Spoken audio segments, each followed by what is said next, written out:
Luis Carlos Restrepo fue uno de los funcionarios más cercanos al exmandatario Álvaro Uribe Vélez.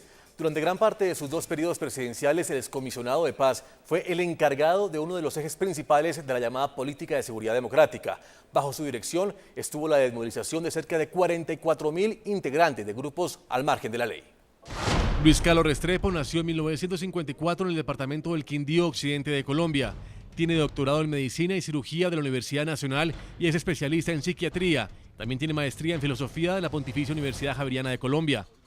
En 1997, junto a Francisco Santos Calderón, quien fuera después vicepresidente de Colombia, lideró la iniciativa Mandato Ciudadano por la Paz, que movilizó a 10 millones de colombianos que depositaron un voto en contra de la violencia. Para muchos analistas, los estudios que convierten a Luis Carlos Restrepo en un experto del comportamiento humano fueron las razones para que el entonces presidente de Colombia, Álvaro Uribe Vélez, en el año 2002 lo nombrara alto comisionado de paz de su gobierno, cargo que ocupó hasta febrero del año 2009.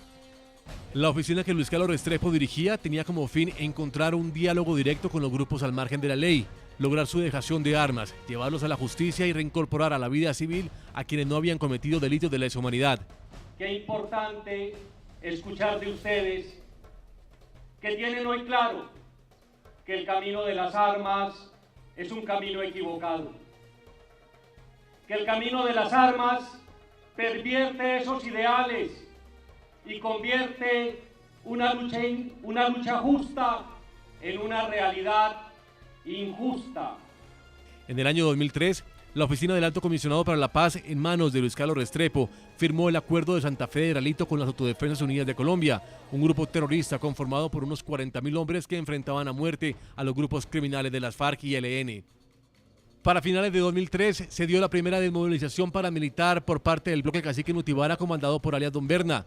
Como comisionado de paz y ajustado a la ley colombiana, Luis Carlos Restrepo logró que otros cabecillas paramilitares como Salvatore Mancuso, Jorge 40 y Ernesto Báez entregaran sus ejércitos y que sus combatientes entraran en un proceso de reincorporación a la vida civil.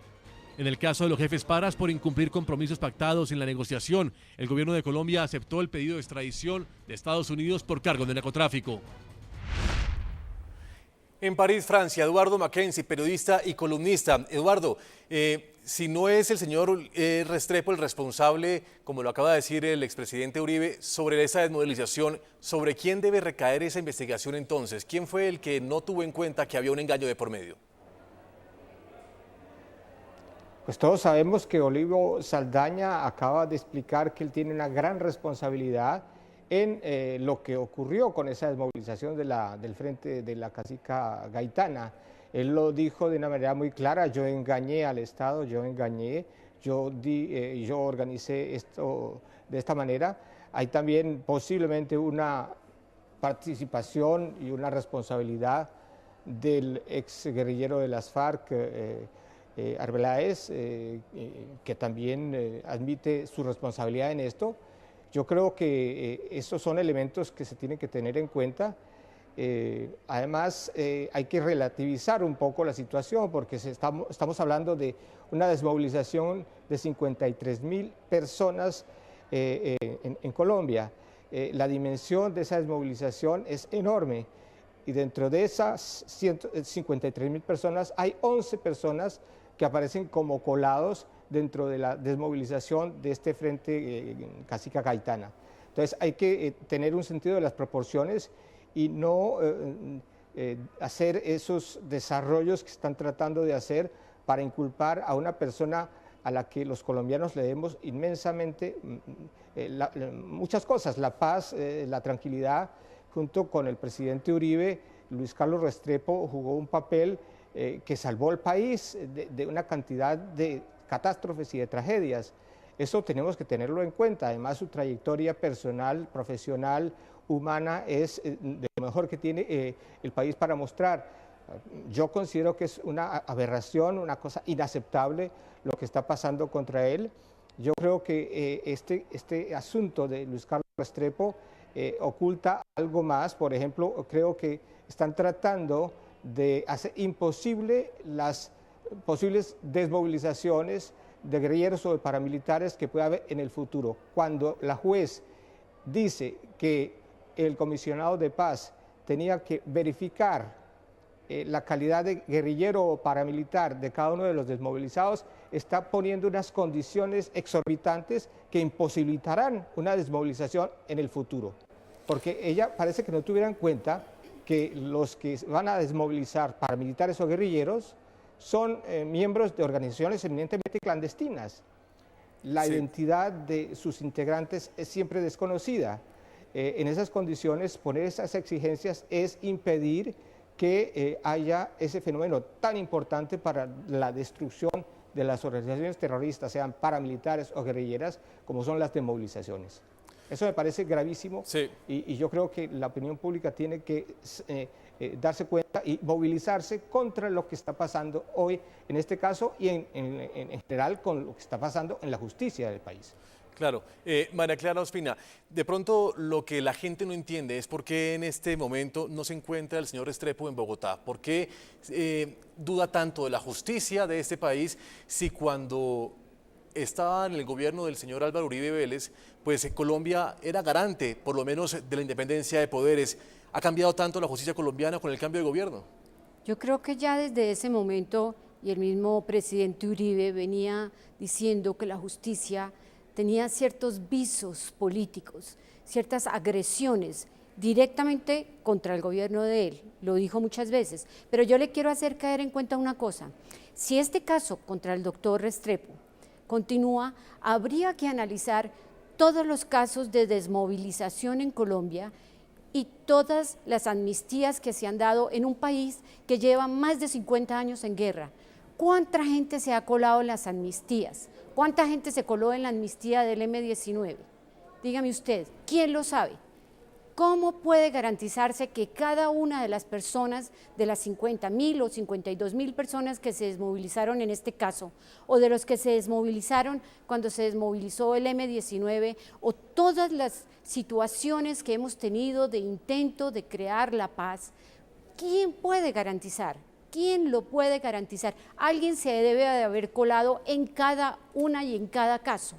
Entonces, ¿por qué en este momento ensañarse contra este hombre en un intento de paz, el más grande que se ha hecho en el mundo, de desmovilizar?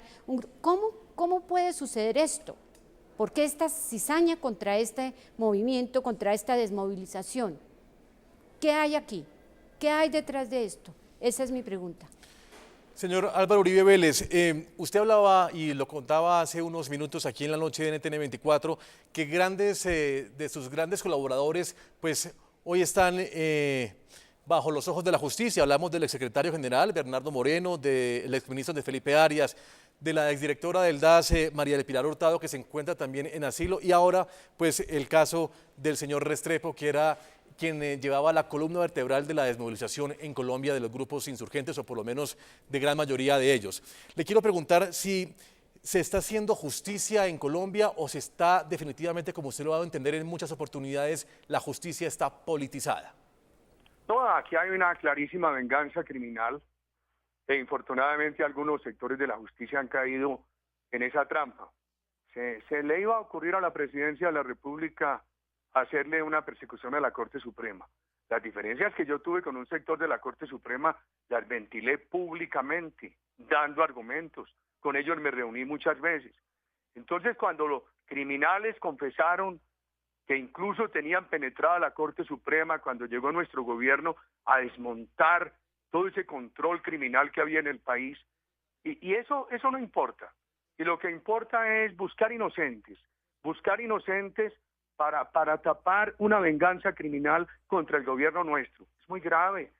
Señor expresidente, nuevamente antes de ir a una pausa, pero ¿usted se imaginaba que, digamos, en el gobierno del presidente Juan Manuel Santos, el presidente de Colombia, quien tiene para él la mejor visión del actual fiscal de este país, de Colombia, iban a suceder todos estos casos en contra de su círculo más cercano político? Bueno, lo que yo nunca pensé es que una terna seleccionada legalmente, como lo hicimos nosotros, una terna en la que había un penalista, eran 3 extraordinarios exponentes del derecho, una terna que no era de amigos de Álvaro Uribe. Yo no conocía a la hoy magistrada Margarita Cabello, conocía sin tener amistad cercana con él a Marco Velilla, magistrado del Consejo de Estado, quien venía de trabajar con el presidente Betancur. Yo no conocía, había hablado ocasionalmente con él, al doctor Gómez Gallego, personas independientes, probas, con una gran formación profesional, pues yo nunca pensé que hubiera razones para cambiarlas. No entendí, y la verdad es que cuando el presidente Santos me dijo que iba a cambiar esa terna, yo le dije, de pronto, en un instante, en lo que yo podría llamar las horas de inocencia en que caemos los humanos, yo le dije, presidente, yo respeto lo que usted haga, finalmente usted es el presidente, y cambiaron esa terna con toda esa politiquería. Qué tristeza, ese mal ejemplo para la justicia colombiana, justicia a la cual respeto profundamente. Por ejemplo, lo que le he dicho hoy sobre el doctor Restrepo, lo he dicho con argumentos, como hablé con argumentos cuando fui presidente de Colombia, pero con inmenso respeto por los actores de la justicia.